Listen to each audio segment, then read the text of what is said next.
தமிழரசு கட்சியின் மூத்த தலைவர் சம்பந்தன் மரணம். சம்பந்தனின் இழப்பு பெரிதும் உணரப்படும். சரத் பொன்சேகா இரங்கல். போலீஸ் மா அதிபர் விடுத்துள்ள உத்தரவு. கனடா அமைதியான இலங்கையை காண விரும்புகிறது. கனடாவில் இடம்பெறும் நூதன மோசடி தொடர்பில் விடுக்கப்பட்ட எச்சரிக்கை. இலங்கை மத்திய வங்கியின் அறிவிப்பு. நான் மிகவும் மகிழ்ச்சியாக இருக்கிறேன். ஹிருனிகாவினால் கடத்தப்பட்ட இளைஞர் வெளியிட்ட தகவல். நாட்டில் தீவிரமாக பரவும் நோய். சுகாதார அமைச்சின் புதிய நடவடிக்கை. கனடாவின் இன்றைய முக்கிய செய்திகள்.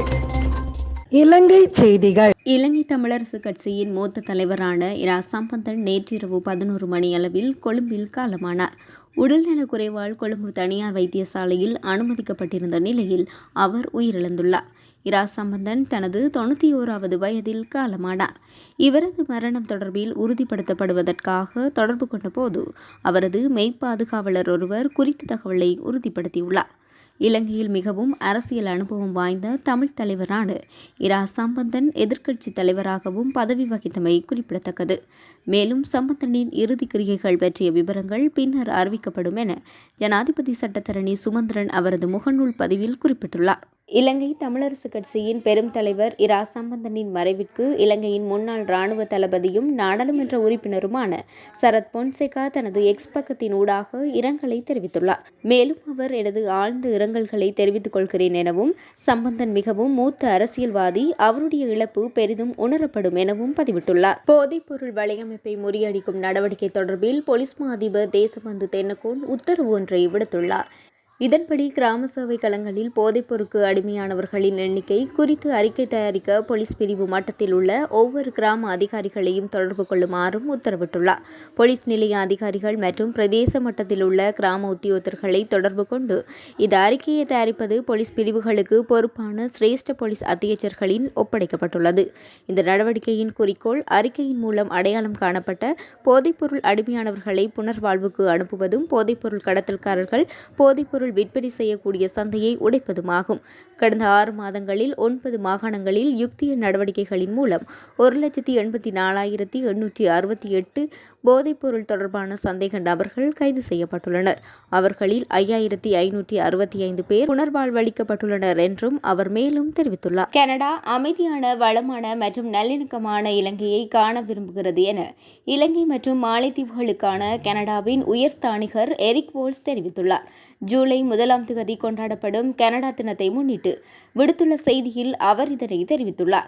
கனடாவின் சர்வதேச உதவியானது பெண்கள் மற்றும் சிறுமிகளை மேம்படுத்துவதற்கும், அனைவரையும் உள்ளடக்கிய காலநிலைக்கு ஏற்ற வளர்ச்சியை ஊக்குவிப்பதற்கும் மற்றும் மோதலுக்கு பின்னரான சமாதானம் மற்றும் நல்லிணக்கத்தை முன்னெடுப்பதற்குமான இலங்கையின் முயற்சிகளுக்கு வழங்கப்படுகிறது என்றும் எரிக் வோல்ஸ் கூறியுள்ளார்.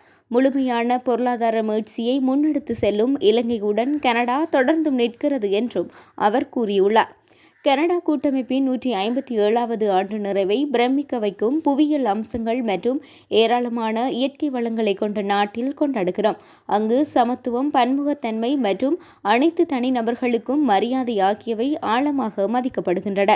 மேலும் கனடா ஒரு நீண்ட ஜனநாயக பாரம்பரியம், 2 உத்தியோகபூர்வ மொழிகள், வளமான பன்முக கலாச்சாரம், சமூக பழங்குடி மக்களுடன் நல்லிணக்கத்திற்கான அர்ப்பணிப்பு மற்றும் சட்டத்தின் ஆட்சிக்கான ஆழ்ந்த அர்ப்பணிப்பு ஆகியவற்றை கொண்டுள்ளது. இதுவே உலகமெங்கிலும் உள்ள மக்களை கனடாவிற்கு ஈர்க்கும் ஒரு பெரிய பகுதியாகும் என்றும் கனடிய உயர்ஸ்தானிகர் குறிப்பிட்டுள்ளார். கனடாவில் இடம்பெற்று வரும் நூதன மோசடி சம்பவம் தொடர்பில் அந்நாட்டு அரசாங்கம் எச்சரிக்கை விடுத்துள்ளது.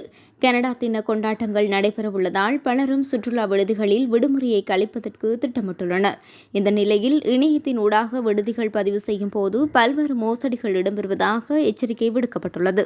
மேலும் குறைந்த விலையில் விடுதிகளை வாடகைக்கு விடுவதாக கூறி விளம்பரம் செய்து இவ்வாறு மோசடிகள் இடம்பெறுவதாக குறிப்பிடப்படுகின்றது. ஒன்டாரியோவைச் சேர்ந்த ஹோமா ஆண்ட்ரஸோ என்ற பெண் முகநூல் விளம்பரம் ஒன்றின் அடிப்படையில் விடுதியொன்றை முன்பதிவு செய்த போதே ஏமாற்றப்பட்டுள்ளதாக கூறப்படுகிறது. இதன்போது அவர் முற்படமாக வைப்பு செய்த $1000 பணத்தை இழந்துள்ளமை குறிப்பிடத்தக்கது. இளைஞன் ஒருவரை கடத்திய குற்றச்சாட்டின் பேரில் முன்னாள் நாடாளுமன்ற உறுப்பினர் ஹிருனிகா பிரேமச்சந்திரவுக்கு விதிக்கப்பட்டுள்ள 3 வருட சிறை தண்டனைக்கு எதிரான மேன்முறையீட்டு மனுவை தாக்கல் செய்ய உள்ளதாக தெரிவிக்கப்படுகின்றது.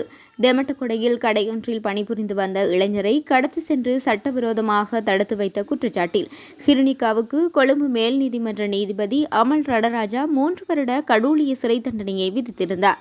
கடந்த 2015ஆம் ஆண்டு டிசம்பர் மாதம் 21ஆம் திகதி அமில பிரியங்கர என்ற இளைஞரை கடத்தி செல்லப்பட்டு குடும்ப தகராறை தீர்க்கும் முயற்சியில் சட்டவிரோதமாக தடுத்து வைக்கப்பட்டிருந்ததாக தெரிவிக்கப்பட்டது. முன்னாள் நாடாளுமன்ற உறுப்பினர் கிருணிகா பிரேமச்சந்திரவினால் கடத்தப்பட்டதாக கூறப்படும் அமில பிரியங்க இது தொடர்பில் கூறுகையில், முன்னாள் நாடாளுமன்ற உறுப்பினர் தனது நாடாளுமன்ற அதிகாரங்களை தவறாக பயன்படுத்தியுள்ளதாக தான் நம்புவதாக தெரிவித்துள்ளார். நாட்டில் சட்டம் ஒன்று உள்ளது என்பதனை கிருணிகா பிரேமச்சந்திர இப்போது புரிந்து கொள்வார். நான் மிகவும் மகிழ்ச்சியாக இருக்கிறேன். ஆனால் நீதிமன்ற வழக்கு 9 ஆண்டுகளாக இழுத்துச் செல்லப்பட்டது. அந்த நேரத்தில் என்னால் சுதந்திரமாக வேலை செய்ய முடியவில்லை. நான் 4 முறை வேலையை மாற்ற வேண்டியிருந்தது.